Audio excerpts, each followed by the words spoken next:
Nə deyir də sizə deyək, maşın göndərə bilərsiniz Nəzakət xanımın arxasınca. İndi olmasa getdim oturdum belə dedim Nəzakət xanım özünüzə ələ alın da, eyb yoxdur. Bu sənət aləmidir də. İndi bu sənət elədir ki, hamı bir-birini didir ki, elə özü olsun. Lider özü olsun. Amma Nəzakət xanım dedi ki, eyb yox keçər gedər, amma biraz pis hiss elədim özümü. Bir dənə mamam bilməsin evdəki, mən belə pis oldum. Çünki onların hamısının gümanı, ümidi mənəm. Dedi, bir dənə mamam bilməsin. Onda maşın gəlmişdi Nəzakət xanımın arxasınca. Mindirdik maşına, Nəzakət xanımı belə yola saldıq. Yəni, belə şeylər çox olur da. Göyərçin əllərim, göyərçin əllərim yadıma düşdü. Göyərçin əllərim yadıma düşdü. Yadıma düşdü.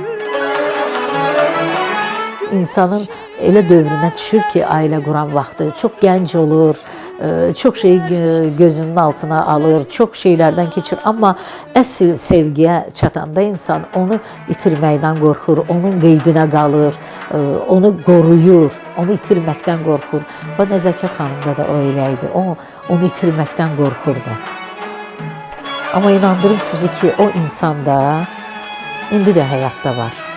O insan sağdır, yaşı çoxdur, amma indi də söhbət düşəndə, yəni mən bir balaca olan ailəsi ilə yaxınam.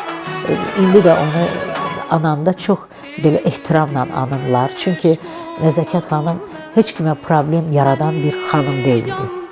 Problemsiz xanım idi. Yəni çox onların dostluğu elə möhkəm idi ki, artıq o dostluq sevgi də demək olardı.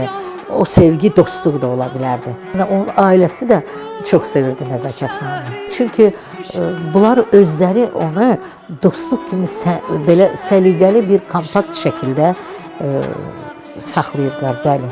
O möhkəm dostluğu idi. Onların bağlılığı o qədər möhkəm idi ki, bəzən ətrafdakılar bunu başa düşə bilmirdi.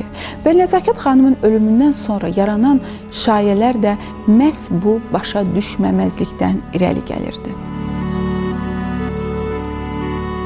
Nəzakətin ölümü çox gözlənilməz olur. Hələ bu günə qədər deyirlər ki, onu prokurorun oğlu öldürüb. Əslində isə həqiqət tam başqa idi.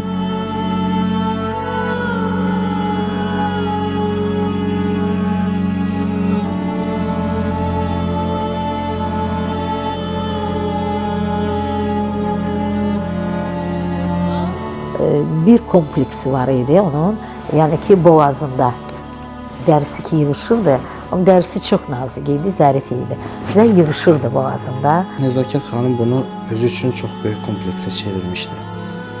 O səhnə geyimlərini son illərinin imtiyazlarında biz diqqət edirik. Boğaz örtən geyimlər ya da bir şərflər, muncuqlar istifadə edərdi ki, boğazındakı o qırışlar görsənməsin.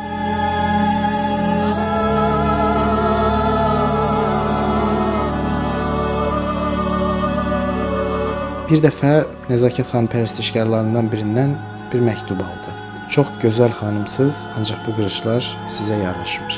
Bəlkə də bilmədən onun kompleksinin onun üçün daha da faciəli bir vəziyyətə gətirib çıxartmasına səbəb oldu. Nəzakət xanım bu məktubdan sonra bütün rahatlığı pozuldu. Dəhşətli komplekslər hiss edirdi.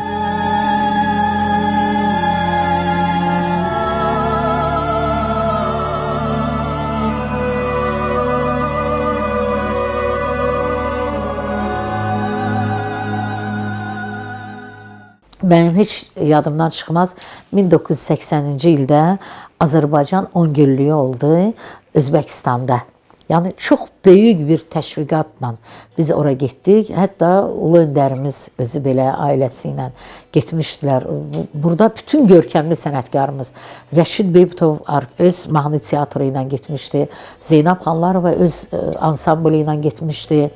Mən getdiyim heyət də Avtandil İsrafilovun qurduğu Azərbaycan təranələri ansamblı idi və burada Şökət xanım oxuyurdu, mən idim və bir neçə müğənnilər və o cümlədən də Nəzakət Məmmədova da bizim ansambl ilə çıxışlar eləyirdi və oradan gələn ili həmən elə 80-ci ildə getdik Cıdır düzünə Şuşaya, Molla Pənah Vaqifin büstü açılırdı. Heç üstündən bir 10 gün keçməmiş Latın Amerikasına qastrol səfəri oldu, Kolumbiya. Və Nəzakət xanım Məmmədova getdi ora. –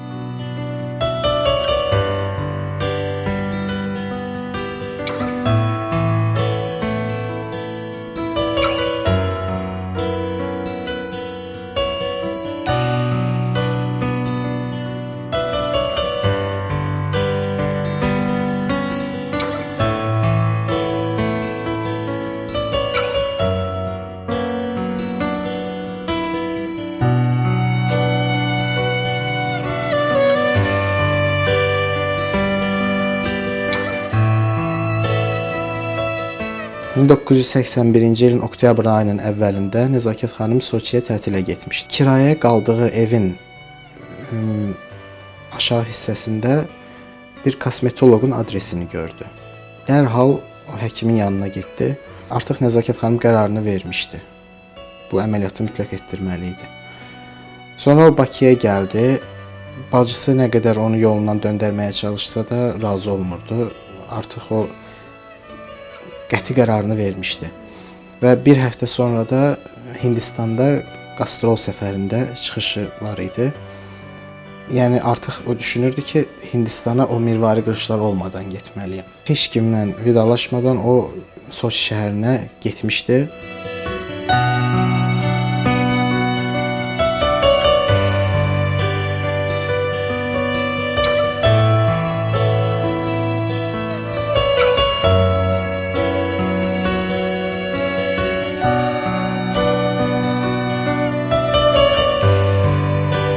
O zaman da bilirsiniz ki, indiki plastik əməliyyatlar var.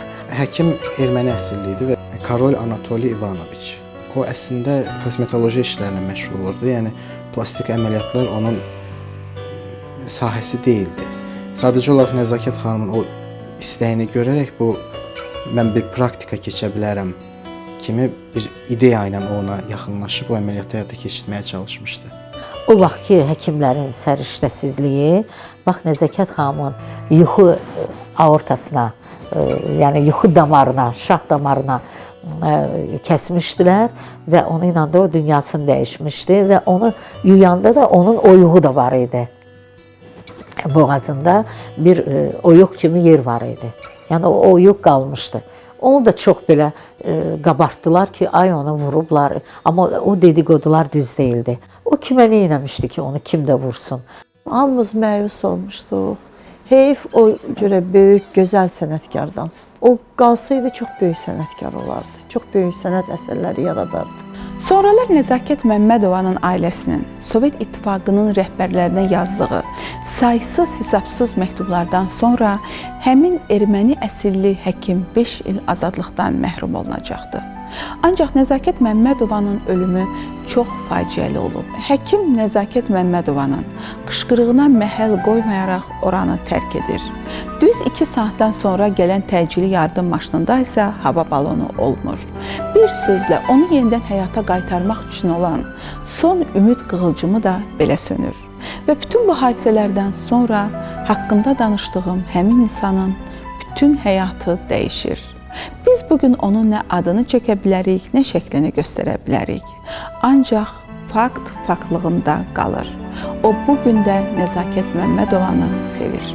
Sinirləri pozulmuş bir insandı. Çox ağır xəstəlik keçirdi Nəzakət xanımdan sonra. Onu itirdi. İtirəndən sonra bilirsiniz, elə bir işindən də kənar çəkildi o insan. O dedi, artıq elə bil həyatın mənası sönüb mənim üçün. Baxmayaraq ki, onun ailəsi var idi, onun ailəsinə çox böyük ehtiramı, hörməti var idi. Çox gözəl, savadlı insanlardı, övladları, indi də elə işləyirlər. Amma Nəzakət xanımı çox sevirdi.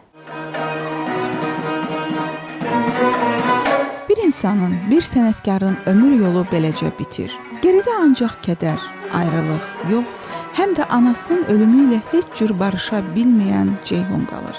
Harda olsam gələrəm, tək sən səslə məni. Darda olsam olsam gələrəm təki sən səsləmər. Harda olsam gələrəm təki sən səsləmər. Darda olsam gələrəm təki sən səsləmər. Nəzakət Məmmədovanın ciddi nizam-intizama alışdırdığı oğlu Ceyhun tədricən onun hər istəyini yerinə yetirməyə çalışan nənəsinin, xalasının sözünü eşitməməyə başlayır. Və o dövr üçün övladına zəngin varidat qoyub gedən Nəzakət Məmmədovanın bu mirası bəlkə də bəzi insanları Ceyhunda nələrə isə aldəçilik yaratmağa sövq edirdi. Nəzakət xanım dünyasını dəyişəndə oğlu Ceyhunun 14 yaşı var idi. Yəni hər kəs təbii ki, ziyarətə gəlirdi evlərinə. Ceyhun qapıda dayanıb heç kəs içəri buraxmırdı ki, mamam ölməyib. Sizi görüb qorxar, girməyin içəri. Bübabə Muradova gələndə Ceyhunu bir təhər sakitləşdirmişdi.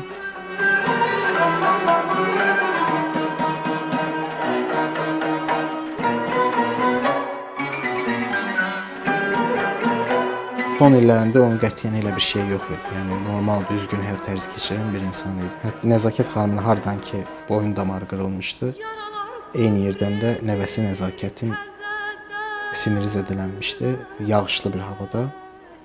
O da çox faciəli bir şəkildə dünyasını dəyişmişdi. Sadəcə qızının ölümündən sonra o bir növ depressiyadan o dünyasını dəyişmişdi.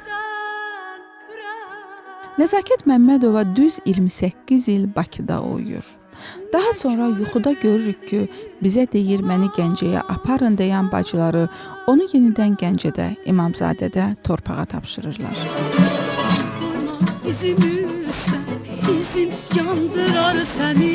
İz qoyma izim üstə, izim yandırar səni. Söz demə sözüm üstə, sözüm yandırar səni. Söz demə sözüm üstə, sözüm yandırar səni. Çaylar kimi axara şimşək. Bu bir ailənin, bir sənətkarın tarixçəsidir. Nə qədər kədərli olsa da, nə yaxşı ki özündən sonra mahnılar qalıb. Nə yaxşı ki özündən sonra yaddaşlarda xoş xatirə buraxa bilib. Və nə yaxşı ki o ona amansız olan bu həyatı sevirdi. İzim üstə, izim yandırar səni. İz qoyma izim üstə, izim yandırar səni. Söz demə sözüm üstə, sözüm yandırar səni. Söz demə sözüm üstə, sözüm yandırar səni. Çaylar kimi axara şimşək olub çaxara. Çaylar kimi axara şimşək olub çaxara. Gözlərinə baxaram, gözüm yandırar səni. Gözlərinə baxaram, gözüm yandırar səni.